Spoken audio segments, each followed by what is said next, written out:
গঙ্গা হিন্দুদের জন্য একটি গুরুত্বপূর্ণ নদী। গঙ্গা উৎপত্তি হয়েছে হিমালয়ের গঙ্গোত্রী হিমবাহ থেকে, যেটি উত্তরাখণ্ডে অবস্থিত।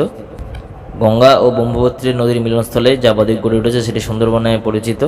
সেটি বিশ্বের সবচেয়ে বড় বদ্বীপ। গঙ্গা নদীতে ডলফিন, মাগুর মাছ, কুমির, বিভিন্ন রকমের প্রাণী পাওয়া যায়।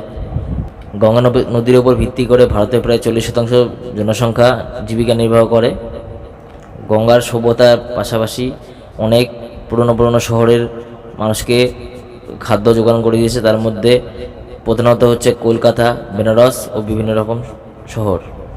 গঙ্গা নদীর প্রধান সমস্যা হচ্ছে দূষণ, যেটি সরকারের দ্বারা এখন অনেক আয়ত্তে এসছে। গঙ্গা নদীর মোহনায় প্রতি বছর গঙ্গাসাগর নামে এক মেলা হয়। গঙ্গার প্রয়াগরাজে গঙ্গা ও যমুনা নদীর একসাথে মিলিত হয়েছে, সেটিকে ত্রিবেণী সঙ্গম বলা হয়। এরকম ভিডিও দেখতে চ্যানেলটিকে সাবস্ক্রাইব করুন।